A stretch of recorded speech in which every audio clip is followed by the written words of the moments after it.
So hello guys, welcome to my new blog. তো তোমরা সবাই কেমন আছো? আমিও খুব ভালো আছি, আশা করছি তোমরাও ভালো আছো। দেখেই বুঝতে পারছো যে আমরা আজকে কোথাও যাচ্ছি। তো হ্যাঁ, আজকে আমি এসেছিলাম হচ্ছে যুবসাথী ফর্ম জমা দিতে। আমি জেনেও আমি এসেছি যে এটা আমার জন্য নয়, কারণ আমার এটা হবে না। তো পরে বলছি যে কেন হবে না, তারপরও আমি কেন ফর্ম জমা দিলাম। তো এই দেখো, আমার কাকি আর কাকাও এসেছিলো আমার সাথে। আমার কাকির হবে, কারণ আমার কাকি হচ্ছে 24 বছর হয়ে গেছে। তো তার জন্য ফর্ম তুললাম। তো প্রথমে তো গিয়ে বুঝতেই পারিনি যে কোথায় ফর্ম নেব, মানে এতগুলো লাইন দেওয়া হয়েছিল। তো তারপর একটা হচ্ছে ওখানে লোক দাঁড়িয়েছিল, তো তাকে জিজ্ঞাসা করার পর সে বললো যে এখানে যাও, ফর্ম দিচ্ছি। তো অনেক খুঁজে তো ফর্ম নিলাম। তো তারপর সেটাকে ফর্ম ফিল আপ করে লাইনে দাঁড়িয়ে পড়েছিল। এবার এখানে লাইনটায় দাঁড়িয়ে থাকার পরই পাশে একটা দিদিমণি বলছে এখানে এসো, আমরাও করছি। তো দেখলাম তাড়াতাড়ি হয়ে গেল, বেশিক্ষণ দাঁড়াতে হয়নি। আমরা তো ভাবলাম প্রচুর লাইন পড়েছে, অনেকক্ষণ লাগবে, দুপুর হয়ে যাবে মনে হয় বাড়ি যেতে, কিন্তু না, বেশিক্ষণ আমাদের লাগেনি। ওই যা ফর্মটুকু ফিল আপ করতে যেটুকু সময় লেগেছে। তো তারপর এরকম একটা হচ্ছে স্লিপ দিয়ে দিল। তো আমি জানি না আমার আদেও হবে কি না, কারণ আমার 21 বছর হয়নি। আসল কারণ হচ্ছে এটা, আমার আসল কারণ হচ্ছে এটাই যে আমার 21 বছর হয়নি। তো তারপরেও সবাই বলেছিল যে জমা দিয়ে দে, যা হবে হবে, টাকা ঢুকবে না ঢুকবে।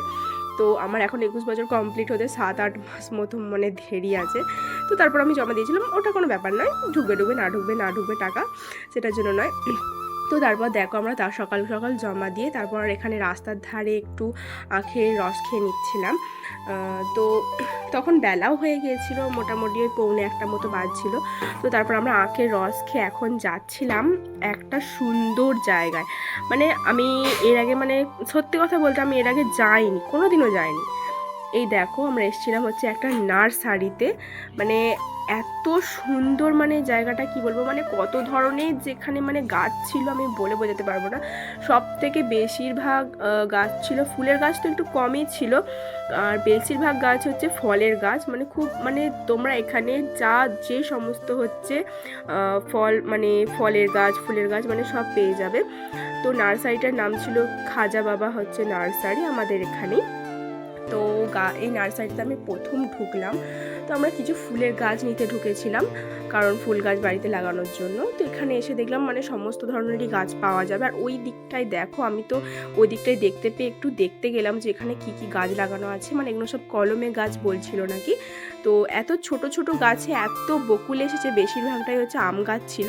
মনে হয় অনেক ধরনেরই আম গাছ বসিয়েছে কাকুটা, এত সুন্দর। তো দেখো, তার মধ্যেখানে আমরা এখানে 3টে গাছ হচ্ছে নিয়েছি। কি এটা করম ফুল গাছ না কি একটা রঙ্গন ফুল গাছ বলছিল, আর জুঁই ফুল, আর একটা কি বেল ফুল নাকি জানি না। তো ওই দেখো, ওইখানে হচ্ছে নার্সারিটা, আর রাস্তার এপারেও হচ্ছে কিছু গাছ ছিল। তো এখানে কাগজ ফুল গাছ, আম গাছ, আরও অনেক রকমের গাছ। আর এই ধারে লাইনটা দেখো, পুরো জবা গাছে ভর্তি। এগুলো কিন্তু মিনি জবা গাছই বললো, এগুলো বেশি বড় হবে না, ওই একটা দুটো করেই ফুল হবে। তো এই জবা গাছগুলো নিয়ে কি করব। আর এই দেখো, গাছেতেই সবেদা হয়েছে, কত সুন্দর। যেহেতু গাছগুলো এভাবেই লাগানো থাকে, তো এখানেই ফল হয়। আর ওই দিকটাই হচ্ছে পুরো লেবু হচ্ছে, মানে পেকে গেছে একদম। এটাকে কাগজি লেবু বলে, আই থিঙ্ক, আমাদের এখানে এটাই তো বলে। তো তারপর হচ্ছে আমরা ওই 3টে ফুল গাছ নিয়ে এখন চললাম বাড়ি। তো চলো, আজকের মতো টাটা।